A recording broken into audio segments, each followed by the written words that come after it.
नमस्कार.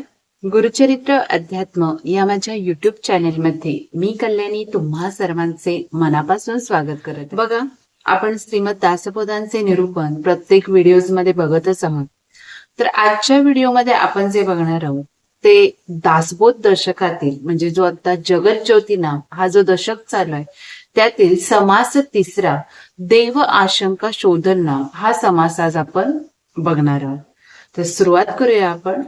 जय जय रघुवीर समर्थ श्रीराम समर्थ. प्रथम आपण या दासबोधाला आणि श्री समर्थांना वंदन करून आपल्या या समासाची सुरुवात करूया. गुरुर ब्रह्मा गुरुर विष्णू गुरुर देवो महेश्वरा सद्गुरु साक्षात परब्रह्म तस्मै श्री सद्गुरुवे नमः.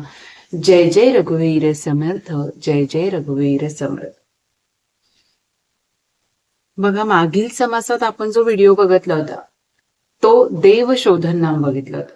तर बघा, मागील समासात आपण जो व्हिडिओ बघितला होता तो म्हणजे समास दुसरा बघितला होता देव आशंका नाम. म्हणजे श्रोत्यांना इथं विविध प्रश्न पडले होते की नक्की आपल्या देहामध्ये आपला हा जो स्थूल देह आहे त्यामध्ये ब्रह्मा विष्णू आणि महेश या सर्वांचं अस्तित्व आहे तरी काय. असं जसं समर्थांनी किंवा इतर पुराणांमध्ये सांगितलेलं आहे की आपल्या ह्या देहामध्ये या स्थूल देहामध्ये या त्रिगुणांचं म्हणजे या ब्रह्मा विष्णू महेशाचं अस्तित्व आहे. पण श्रोत्यांना प्रश्न असा पडतो की नक्की याचं अस्तित्व आहे तर ते आपल्याला अनुभवायच मिळत नाही किंवा आपल्या शरीरात ते आहे याचा अनुभव आपल्याला प्रत्यक्ष घेता येत नाही. असं या असा या समासामध्ये समर्थांना श्रोत्यांनी प्रश्न विचारला होता. तसंच विचारलं होतं की ही जी माया आहे ती पंचमहाभूतांनी निर्माण केली म्हणावी. तर बघा, मायाच्या आधी म्हणजे माया जी आहे आपल्या जी मूळ माया जी असते ती पंचमहाभूतांनी निर्माण केली तर ती पंचमहाभूते जी असतात तीच मायेत समाविष्ट असतात. मग मायेला पंचमहाभूतांनी निर्माण केली असं कसं काय म्हणता येईल असं येथे श्रोत्यांना प्रश्न पडलाय. तर त्या निर्गुण ब्रह्माने ती जर केली म्हणावी तर त्या परब्रह्माच्या ठिकाणी कुठले म्हणजे जे कर्तृत्व आहे ते नाहीये. म्हणजे सृष्टी निर्माण केली याचे काहीतरी पुरावे किंवा जे ब्रह्मतत्व आहे ते आपल्याला कशा पद्धतीने त्याचा अनुभव येणार आहे असे काही जे प्रश्न आहेत ते मागील समासामध्ये आपल्याला श्रोत्यांनी समर्थांना विचारले होते. पण त्यामध्ये जर आपण बघितलं तर 19 ओव्या ज्या होत्या ते पूर्णपणे समर्थांना श्रोत्यांनी केलेले प्रश्न होते. पण पुढील 6 ओव्यांमध्ये समर्थांनी कशा पद्धतीने त्याचं निरसन होणार आहे हे या समासामध्ये दाखवून दिलेलं आहे. हा जो समास आहे तो म्हणजे काय, देह आशंका शोधन नाम. म्हणजे या देहाबद्दल या स्थूल देहाबद्दल किंवा या सूक्ष्म देहाबद्दल जर बघायला गेलं तर काय म्हणजे त्याच्या शंकेचं जे निरसन असणार आहे की कशा पद्धतीने आपल्यामध्ये हे अस्तित्वात आहे. ही पंचमहाभूते म्हणा किंवा हे त्रिगुण म्हणा तर हे कसं अस्तित्वात आहे या सगळ्यांचं निरसन या समासातून होणार आहे. बघा, आता काय सांगितलं की आणि समाजाच्या शेवटी देखील सांगितलं होतं की शास्त्राचेही स्मरण करून म्हणजे शास्त्राच्या आधारे देखील, असं नाही की नुसतं उपनिषदे वेदांच्या आधारे आपण याचे पुरावे घेणार आहोत. तर शास्त्राचेही स्मरण करून या विषयाचे कौतुकाने समर्थांनी निरसन केलेलं आहे. म्हणजे असं नाही की वरच्यावर उत्तरं समर्थांनी दिली नाहीये. साक्षात आपल्या सद्गुरूंनी ही जी उत्तरं दिलेली आहेत ती वरच्यावर दिली नाही तर त्याचं पूर्णपणे निरसन केलेलं आहे की कशा पद्धतीने या गोष्टी आपल्याला अनुभवायला मिळणार आहे. बघा, या जगामध्ये माणसाने जे जे काही कमावले किंवा निर्माण केले ते सारे मानव देहाच्या स्वरूपानेच करत असतो. म्हणजे जर देह जर नसता तर या गोष्टी साहजिकच आहेत की शक्य झाल्या नसत्या. आता मग हे प्रत्येक प्राणी मात्राला जमलं पाहिजे होतं, तसं नाही. 84 लक्ष योनी म्हणजे पार करून ज्यावेळी आपल्याला हा मानवी देह मिळतो त्यावेळी काय होतं तर ह्या सगळ्या गोष्टी आपल्याला अनुभवायच मिळतात. हेच एक आपल्याला म्हणजे चमत्कार म्हणावा लागेल, बरोबर आहे ना. ज्यावरती आपल्याला ज्यावेळी मानवी देह मिळतो आणि मानवी देहाच्या रूपानेच आपण ज्या गोष्टी असतात त्या निर्माण करतो. म्हणजे आता ब्रह्माने पण ती सृष्टी जी निर्माण केलेली आहे त्यावेळी देखील त्याला तो एक देह ती माया निर्माण झाली आणि त्यामुळे ती पंचमायाभूते निर्माण झाली आणि त्यापासून हे सगळं विश्व अख्खं जग निर्माण झालं. मग यामध्ये जसे चांगले देखील असते तसे वाईट देखील आहे, बरोबर आहे. मग हे देखील घडतं कोणाकडून, या स्थूल देहाकडून जरी म्हणलं तर त्याच्यामध्ये आतमध्ये एक सूक्ष्म देह असतो बरोबर. स्थूल देहाच्या अंतर्भूत काय असतो? सूक्ष्म देह. आणि त्या सूक्ष्म देहाच्या आतमध्ये काय असतो? कारण देह. बघा, आता जर उदाहरण घ्यायला गेलं तर आताच्या जर आपण पिढीप्रमाणे जर उदाहरण घ्यायला गेलं तर बघा, जसं हार्डवेअर असतं कॉम्प्युटरचा, जो सीपीयू असतो ते जसं हार्डवेअर आहे, म्हणजे ज्या आपण स्थूल देह म्हणजे काय म्हणतो? ज्या गोष्टी आपल्याला या दृश्य स्वरूपात दिसतात, म्हणजे ज्याला आपण स्पर्श करू शकतो, जे आपले हे ज्ञानेंद्रिय आहे त्याच्या आधारे ज्याचं आपण ज्ञान घेतो, बरोबर आहे. म्हणजे आपल्याला त्वचेने स्पर्श झाला किंवा कानाने, आता मी जे बोलते ते तुम्हाला ते नीट ऐकता येते, म्हणजे अशा पद्धतीने ज्या गोष्टी आहेत त्या ज्या अंतर्भूत आहेत त्या स्थूल देहात अंतर्भूत आहे. म्हणजे जे हार्डवेअर असतं ते थोडक्यात काय? स्थूल देह. आणि सूक्ष्म देह म्हणजे काय? तर बघा, आपल्यामध्ये जे मन अंतर्भूत असतं, मन म्हणा किंवा जीवात्मा म्हणा किंवा हा जो आत्माराम आहे, ह्या गोष्टी म्हणा, हे काय? सूक्ष्म देह. जसं तुम्ही हार्डवेअरमध्ये सॉफ्टवेअर अंतर्भूत असतं, बरोबर, त्याच पद्धतीने हे आहे, म्हणजे हे आपलं सॉफ्टवेअर आहे. आणि कारण देह म्हणजे काय? तर बघा, जसं सिस्टीम लावलेली असते आत, प्रत्येक प्रोग्राम इन्स्टॉल केलेला असतो, म्हणजे एखादी गोष्ट आपल्या स्थूल देहामधून ती सूक्ष्म देहात. बघा, आपण समजा आपण आता ह्या ज्ञानेंद्रियाने काय करतो? त्या कर्म देहाकडे त्या गोष्टी ट्रान्सफर केल्या जातात, थोडक्यात बघायला गेलं तर. म्हणजे आपण एखादी गोष्ट आपल्याला पाहिजे तर प्रथम ते आपल्या काय करतो? समजा आपण ज्ञानेंद्रियांना, जसं कानाने ऐकलं की आता एखाद्याने आपल्याला सांगितलं, कानाने ऐकलं म्हणजे पहिला ते स्मरण करतो, श्रवण करतो, आणि त्यानंतर मग आपल्या जसं मेंदूकडून सिग्नल जातात, मग आपले हातपाय पुढे जाऊन म्हणजे ते कर्म करायला लागतात. म्हणजे अशा पद्धतीने या गोष्टी कशा घडत असतात. मग असंच सांगितलं की ह्या देहाकडूनच या सगळ्या गोष्टी घडत असतात ना. देह जर नसेल, आपल्यालाच देवाने अशी बुद्धी दिली आहे की आपण या गोष्टी अनुभव त्याचा घेऊ शकतो. बघा, ह्यामध्ये चांगलं देखील घडतं, वाईट देखील. आता चांगलं म्हणजे काय? ग्रंथलेखन घडलेलं आहे. आता दासबोधांसारखा ग्रंथ समर्थाने, ते देखील आपल्या देहासारखेच होते ना. त्या इतर देह काय वेगळा असा मिळाला नव्हता, पण त्यांनी त्या देहामध्ये ते सामर्थ्य घडवून आणलं. आणि आपल्याला देखील आता काय करायचंय? आपल्या या देहामध्ये देखील तेवढं सामर्थ्य घडवून आणायचंय की निदान आपल्या या मीपणाचा अहंकार तुटून गेला पाहिजे आणि आपण पूर्णपणे परमार्थाकडे वाटचाल केली पाहिजे. आता परमार्थाकडे वाटचाल तर अशीच होत नाही. ज्यावेळी तुमचा अहंकार किंवा मीपणा इथे पूर्णपणे नष्ट होणार आहे, गळून पडणार आहे, त्यावेळी तुम्हाला हळूहळू वैराग्य प्राप्त होणार आहे. आणि ते असंच नाही होत आहे. वैराग्य प्राप्त होण्यासाठी पण खूप काळ लोटावा लागतो, कारण आपल्याला इतरांची जी दुःख असतात, ज्यावेळी तुम्ही ती स्वतःची दुःख आहेत असं ज्यावेळी तुम्ही जाणून घेता, म्हणजे थोडक्यात काय, आपण स्वतःला विसरून जातो पूर्णपणे. आणि जसं समर्थांनी बघा आपल्याला विसरून, म्हणजे स्वतःमध्ये पहिला ते सामर्थ्य त्यांनी घडवून आणलं. कारण असा देह जर तयार करायचा असेल तर ते मी मागील व्हिडिओमध्ये सांगितलंच होतं की समर्थांनी कसं टाकळी येते, आपल्या ज्ञान प्रबोधनाचे धडे घेतलेले, म्हणजे त्यांनी कशा पद्धतीने तो प्रवास केलेला आहे आणि त्यानंतर मग त्यांनी समाजाला प्रबोधन केलेलं आहे हे ज्ञानाचं. मग तसंच आपल्याला देखील काय करायचंय? आपल्याला श्रवण करायचंय फक्त, आणि काय करायचं नाही. ज्या काही गोष्टी, हा दासबोधासारखा ग्रंथ जो आहे तो आपल्या ह्यामध्ये, म्हणजे आपल्या या कलियुगामध्ये देखील आपल्याला तो आज अनुभवायला मिळतो. हेच साक्षात आपल्या सद्गुरूंचं सद्गुरूंनी आपल्याला दिलेलं भाग्य आहे. कारण बघा, ज्या गोष्टी आपल्याला त्यावेळी घडून गेलेल्या आज म्हणजे जर त्या लिहूनच ठेवल्या नसत्या तर आपल्याला या प्रत्यक्ष गोष्टी अनुभवायला मिळाल्या नसत्या. पण आजही आपण सगळीजण त्या पद्धतीने वागत नाही आहोत. पण आपल्याला आता काय करायचंय? आजपासून ठरवायचंय की ह्या गोष्टी आपल्याला तंतोतंत पाळायचे. मग जसं चांगल्या देहाकडून, म्हणजे चांगल्या, बघा चांगले विचार पण असतात, वाईट विचार पण असतात. चांगले जर विचार असतील तर त्यामधून ग्रंथलेखन होतं, तीर्थाटन होतं, श्रवण मनन होतं, उपासना, साधना मार्ग. त्याचबरोबर जर दुसरीकडे बघायला गेलं तर पाखंडता, बंड, विषयभू, तसेच रोग, स्वैराचार, स्वार्थ, अपकीर्ती या गोष्टी देखील घडत असतात. म्हणजे चांगल्याबरोबर वाईट गोष्टी देखील घडत असतात. मग या देहाच्या कल्पनेनेच आपल्याला काय होतात? अनुभव. आपलं जे मन आहे तो प्रगट होतो. मग जर आपल्याला मन किंवा जीवात्माच नसेल तर या गोष्टी पण आपल्याला अनुभवायला मिळणार नाही. बघा, जर बघायला गेलं परमार्थ चालवण्यासाठी, म्हणजे परमार्थ जर आपल्याला साधायचा असेल किंवा हे जे वैराग्य प्राप्त करून परमार्थाकडे जर वाटचाल करायची असेल तर देह चालवणे अत्यंत महत्वाचे आहे. म्हणजे जर तुमचा देहच जर नसेल तर ह्या गोष्टी तुमच्याकडून शक्य होणार नाही, कारण काहीतरी माध्यम पाहिजे ना.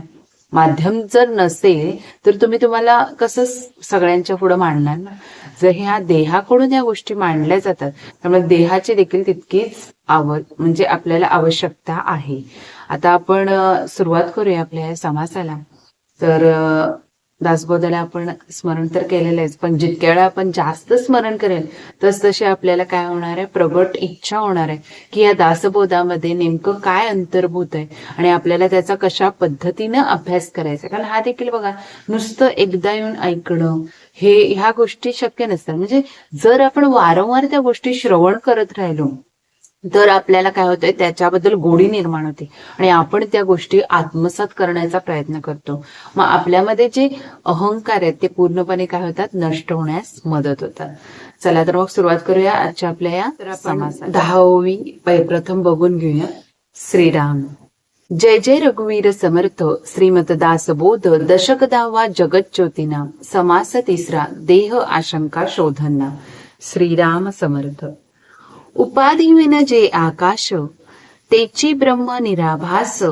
ते निराभासी मूळ मायेस जन्म झाला. श्रीराम. ते मूळ मायेचे लक्षण वायो स्वरूपची जाण. पंचभूते आणि त्रिगुण वायो अंगी. श्रीराम. आकाशापासून वायो झाला तो वायुदेव बोलिला. वायोपासून अग्नी झाला तो अग्निदेव. श्रीराम. अग्नीपासून झाले आप ते नारायणाचे स्वरूप. आपापासून पृथ्वीचे रूप ते बीजाकारे. श्रीराम.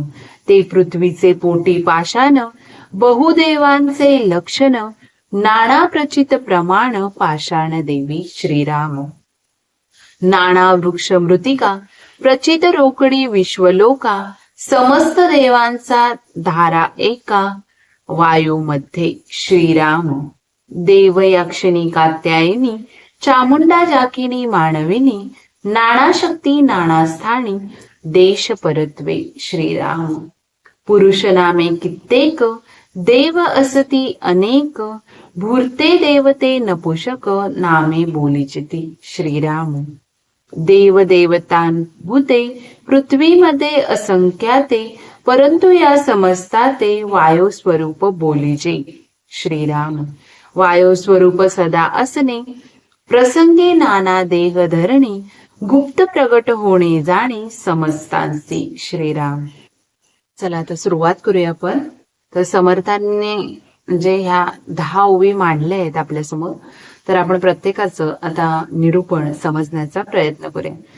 उपाधिविने जे आकाश तेची ब्रह्म निराभास. ते निराभासी मूळ मायेस जन्म झाला. बघा समर्थ काय सांगतात की शून्यत्वाच्या उपाधीशिवाय, बघा शून्यत्वाच्या उपाधीशिवाय जे आकाश निर्माण झाले, बघा शून्य तत्वावर म्हणायला गेलं तर शून्य तत्वावर स्थिर तत्वावर आकाश कसं आहे, स्थिर आहे. आपण याचा अनुभव घेतलेला.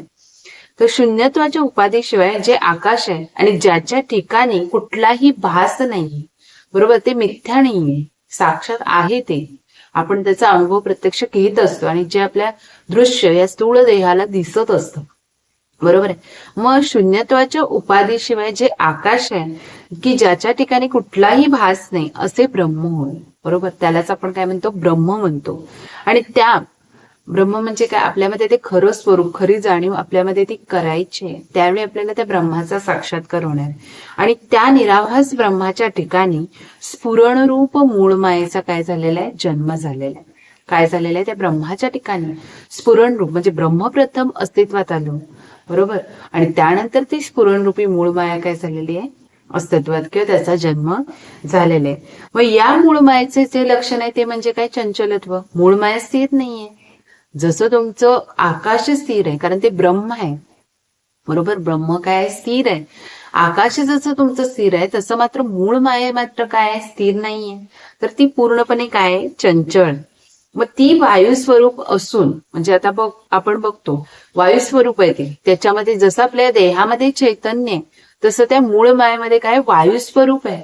आणि ती वायू स्वरूप असून तिच्यातच पंचमहाभूते आणि त्रिगुण यांचा समावेश आहे. त्या वायूमध्येच किंवा त्या मूळ मायेमध्ये काय, पंचमहाभूते आणि त्रिगुण यांचा काय अत्यंत सूक्ष्म स्वरूपात त्याचा म्हणजे अंतर्भाव आहे, म्हणजे ते त्यात समाविष्ट आहे. मग आकाशापासून वायू झालेला आहे. ज्यावेळी तुमचं आकाश निर्माण झालं, हे स्थिर आकाश किंवा स्थिर ब्रह्म ज्यावेळी निर्माण झालं आणि त्यापासून काय झालं, वायू झाला, त्यालाच आपण वायुदेव असं म्हणतो. त्यालाच काय म्हणतो, जसं आपण सुरुवातीच्या महाभारत किंवा रामायण सिरियल बघितलं, त्यामध्ये आपण वायुदेव, अग्निदेव, जलदेव हे असं आपण सगळ्या गोष्टी बघितलेल्या नाही. मग साक्षात जर आपण बघायला गेलो तर त्या आकाशापासून वायू झाला, त्याला आपण वायुदेव म्हणतो. आणि त्या वायूपासून मग पंचमहाभूते निर्माण झाली ना, वायूपासून अग्नी निर्माण झाला, मग त्याला आपण काय म्हणतो, अग्निदेव म्हणतो. अग्नीपासून जलतत्व निर्माण झाले, अग्नीनंतर काय झालं, जलतत्व निर्माण झाले. आणि त्याला तेच जे म्हणजे जलतत्वाला पण आप म्हणतो, तेच नारायणाचे स्वरूप आहे. बरोबर आहे, तेच काय, नारायणाचे स्वरूप आहे. कारण साक्षात नारायण विष्णू त्या आप तत्वामध्ये समाविष्ट आहे, म्हणून ते नारायणाचे स्वरूप आहे. आपापासून बीजाच्या आकाराने मग पृथ्वी निर्माण झाली. या आपापासून बीजरूपी आकाराने मग ती पृथ्वी निर्माण झाली. म्हणजे बघा, म्हणजे ज्यावेळी तुमच्या या पृथ्वी तलावावर जल अस्तित्वात आले, त्यावेळेस ती सृष्टी निर्माण होण्यास मदत झाली. तुम्हाला माहितच आहे पाण्याचा उपयोग किती पद्धतीने होतो. मग ते बीजांकरून होऊन मग आपला हा देह निर्माण होण्यास ती गोष्ट तयार झाली, मग ती पृथ्वी निर्माण झाली. मग या पृथ्वीच्या पोटात आता बघा काय समर्थांनी सांगितले की ते पृथ्वीचे पोटी पाषाण बहुदेवांचे लक्षण नाना प्रचित प्रमाण पाषाण देवी. मग या पृथ्वीच्या पोटात अनेक पाषाण असतात. आता जर आपण बघायला गेलो तर या पृथ्वीच्या पोटातूनच ज्या आपण आता ज्या मूर्ती बघतो त्या एक पाषाण स्वरूपीच आहेत ना. बघा त्याच्यामध्ये देवतत्व कधी येतं, ज्यावेळी तुम्ही सतत त्या प्रमाणात त्या मूर्तीमध्ये आपल्या भगवंताचं रूप बघता, त्यावेळी त्या पाषाणामध्ये देखील तो एक जीव येतो. एक म्हणजे त्या ठिकाणी इतकं पावित्र्य येतं की आपण त्याचा मग सर्वजण काय घेतो, अनुभव घेतो. मग या पृथ्वीच्या पोटातूनच हे दगडगोटे पाषाण सगळे निर्माण झालेले. आणि त्या पाषाणांनाच मग आपण काय केलं, कारण देव तर इतका म्हणजे प्रचंड स्वरूपात त्याचं जे अस्तित्व आहे ते इतक्या स्वरूपात आहे, ते एवढ्याशा पाषाणामध्ये अंतर्भूत होणे शक्य नाही. पण आपल्या सर्वांना आपण नाहीतर मग देव म्हणून काय पूजणार ना, म्हणून किंवा कशाची आपण पूजा करणार, त्या प्रतिमा देव ह्या सगळ्या अस्तित्वात आल्यामुळे म्हणजे ह्या पृथ्वीच्या पोटात जे दगडगोटे पाषाण आहे त्यापासूनच ही देवाची म्हणजे देवाची जी कल्पना आहे ती निर्माण झाली. आणि आपण मग त्यामुळं काय करतो, ह्या प्रत्येक पाषाणाला किंवा प्रत्येक या मूर्तींना आपण काय करतो, पूजतो, त्याचं स्मरण करतो. आणि त्याच्याप्रमाणे आपल्या ज्या काही चांगल्या वाईट गोष्टी असतात ते सगळ्या आपण देवासमोर मांडतो. आणि आपण असं म्हणतो की आपल्याला देवासमोर या प्रत्येक गोष्टी उघडून सांगायची गरज नसते, आपल्याला साक्षात त्या देवाला सगळं काही कळत असतं, मग आपण ते मांडायची देखील गरज नसते. आज बघा आपल्या मनात खूप असंख्य असे प्रश्न असतात, पण त्याची उत्तरं आपल्याला देवाला म्हणजे सगळं स्पष्टपणे मांडून सांगायची गरज नसते. देवाला ते आपोआपच समजतं, कारण जे काही घडत असतं, जे काही चालू असतं ते सगळं ह्या देवासमोरच चालू असतं. मग असं सांगितलं की या पृथ्वीच्या पोटातच अनेक पाषाण असतात आणि त्यामध्ये आणि काही काही जणांना या गोष्टीचा साक्षात्कार झालाय, म्हणून या पुढं पुढं काय झालेलं आहे, हे पाषाण रूपी मूर्ती घडत गेले अनेक प्रमाणात. आणि मग त्याची प्रचंड अशी मंदिरं तयार झाली आणि मग आपण तिथं साक्षात काय करतो, त्याचा अनुभव घेतो. सगळ्यांनाच माहित आहे, मग आपण मंदिरात गेल्यानंतर किती आपल्याला प्रसन्न वाटतं. म्हणजे असं वाटतं की जिवंत तिथं साक्षात प्रत्येक आपले जे आपण ज्यांना आपण परमस्थानी मानतो ते साक्षात आपल्या समोरच आहे. मग त्याची प्रचिती सगळ्यांनाच येते. नाना वृक्ष मातीच्या मूर्ती यामध्येही जगातील लोकांना देवत्वाचा रोकडा अनुभव येतो. वृक्षांमध्ये देखील काही काही जणांना तो अनुभव आलेला आहे. नाना वृक्ष आणि मातीच्या मूर्ती, जसं आपण साक्षात गणेशाची मूर्ती जी असते ती मातीपासूनच बनलेली असते. आणि ज्यावेळी तुम्ही त्याला म्हणजे प्राणप्रतिष्ठापना करणार त्यावेळी त्याच्यामध्ये ते जिवंत स्वरूप येतं आणि असं वाटतं की साक्षात गणेश आपल्या घराघरामध्ये विराजमान झालेले. मग असंच आहे, जसं आपण त्याचा अनुभव घेणार त्या पद्धतीने त्या गोष्टी येणार आहेत. मग समस्त देवांचा जो आश्रय असतो तो काय असतो, वायूच असतो ना. ह्या वायूमुळेच ते चैतन्य प्रत्येक या मूर्तीमध्ये देखील येतं. प्रत्येकामध्ये बघा, जसं मूर्ती जरी असली तर त्याच्यामध्ये पंचमहाभूते थोड्याफार प्रमाणात समाविष्ट ही असतातच. असं नाही की ती मूर्ती आहे दगडाची आहे, पाषाणाची आहे, मग त्याच्यात काही समाविष्ट नाही. फक्त या स्थूळ देहातच नाही तर या मूर्तींमध्ये देखील काही प्रमाणात पंचमहाभूतांचा समावेश असतो. वृक्ष, पाषाण, मुक्तिकादी सर्वात वायू हा असतोच. बघा सगळ्यांमध्ये हा वायू अस्तित्वात असतोच.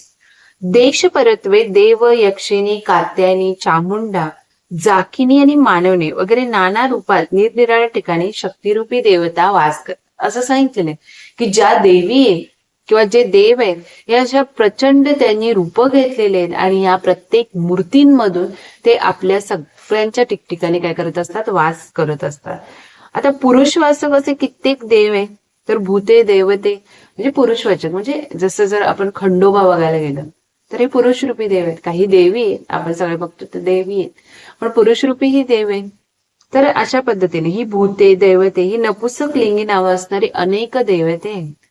म्हणजे असं नाही की फक्त स्त्रीलिंगीच आहे. आज आपला देखील जन्म बघायला गेलं तर म्हणजे समर्थ काय सांगतात, लाखोंमध्ये त्याची गणना होईल. प्रत्येकानं आज माझा देह असेल त्यानं कधीतरी पुरुषाचं रूप घेतलं असेल, स्त्रीचं तर घेत असेल. म्हणजे असं नाही की एकदा स्त्री झालं की प्रत्येक जन्मी स्त्रीच होणार आहे असं नाही, तर प्रत्येक वेळी आपण असंख्य प्रकारे तो जन्म घेत असतो.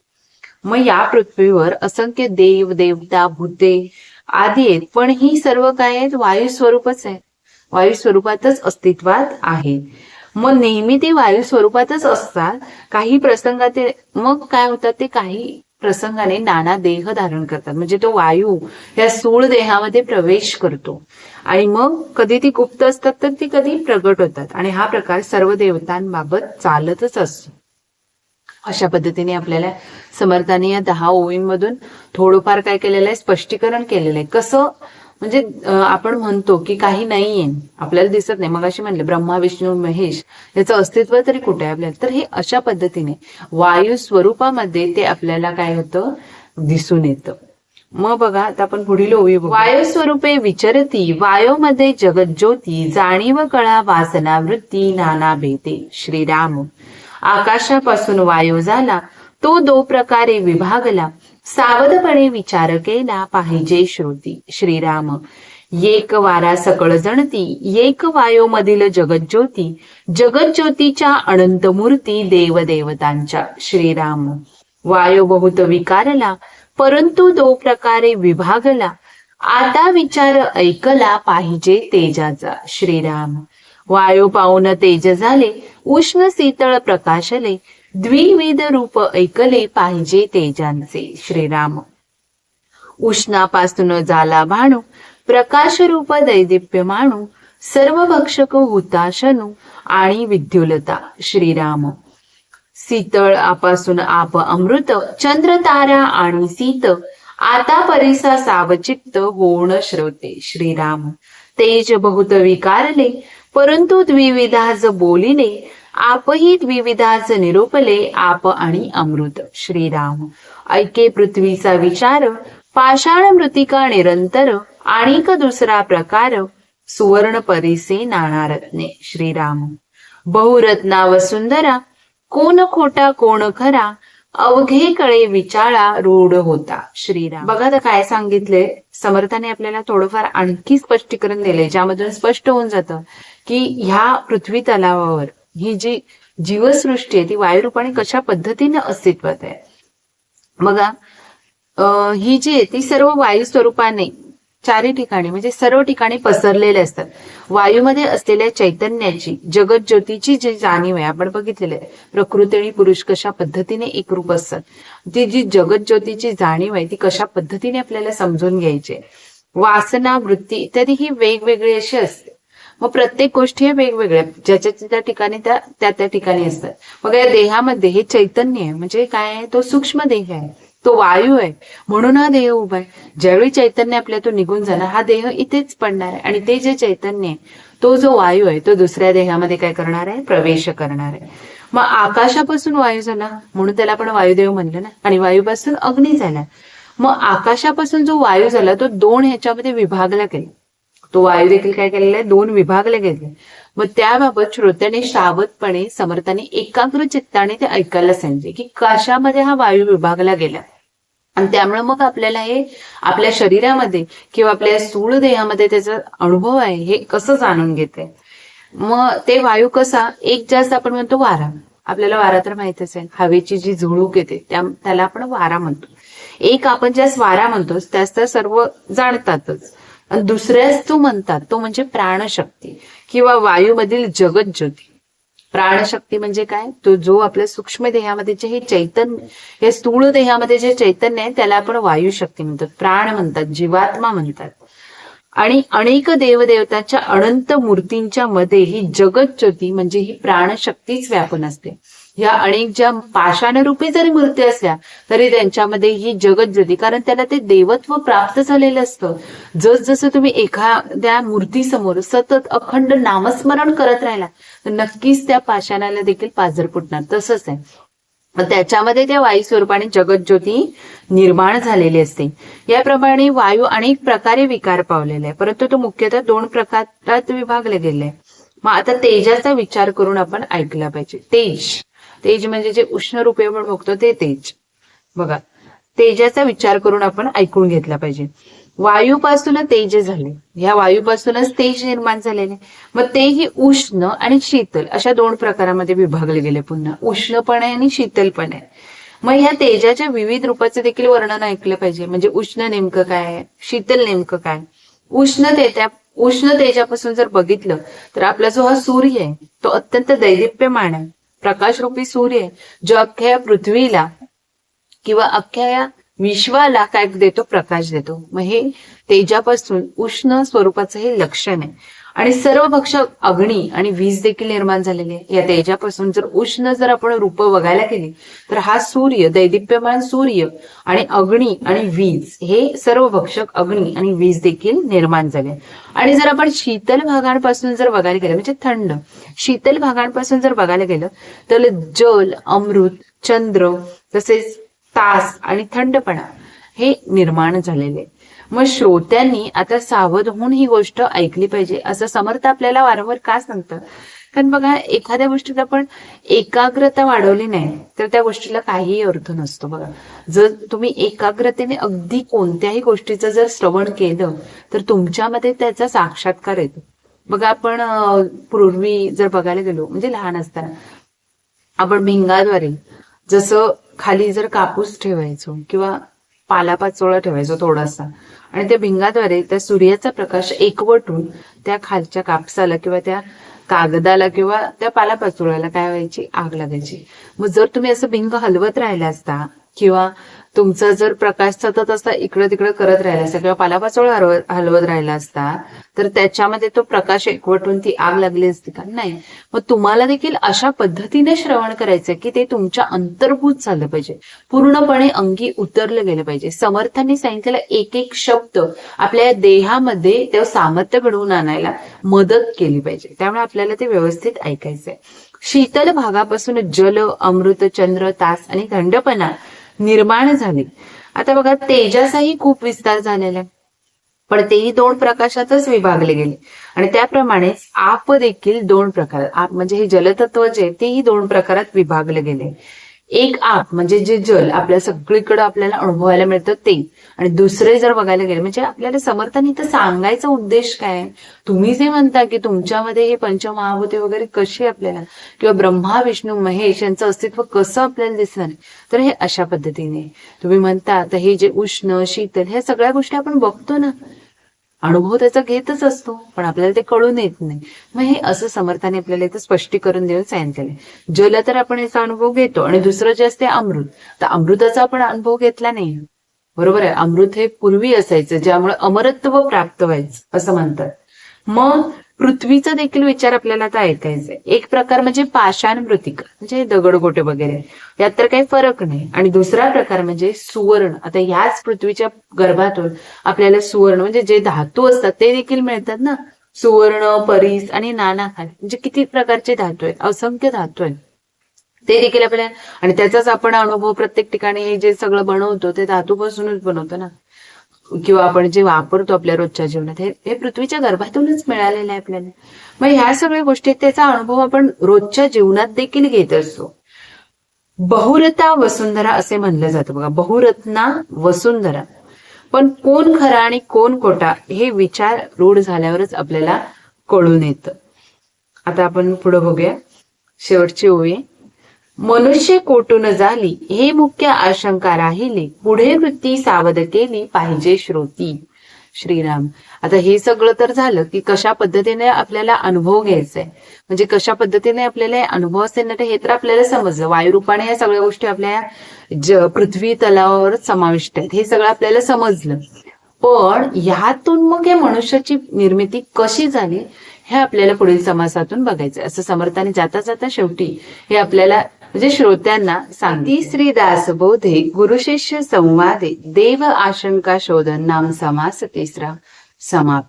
जय जय रघुवीर समर्थ श्रीराम समर्थ. बघा, जर तुम्हाला हा छोटासाच समास होता त्या 21 ओवींचाच, त्यामुळं तो पटकन म्हणजे त्याचं निरूपण झालेलं आहे. तर म्हणजे समर्थांच्या माध्यमातूनच प्रत्येक गोष्टी घडत असतात, कारण त्यांनी आज हे लिहून ठेवले म्हणून आपल्यासमोर हे मांडतायत. तर त्यांच्या म्हणजे मार्गदर्शनाखाली आपण सगळे आज जगत आहोत आपलं आयुष्य. तर अशा पद्धतीने जर तुम्हाला हा व्हिडिओ जर आवडला तर नक्कीच तुम्ही या चॅनेलला लाईक, शेअर आणि सबस्क्राईब करा, म्हणजे असे नवनवीन व्हिडिओ बनवण्याची कल्पना नक्कीच येईल. जय जय रघुवीर समर्थ श्रीराम समर्थ. अवधूत चिंतन श्री गुरुदेव दत्त.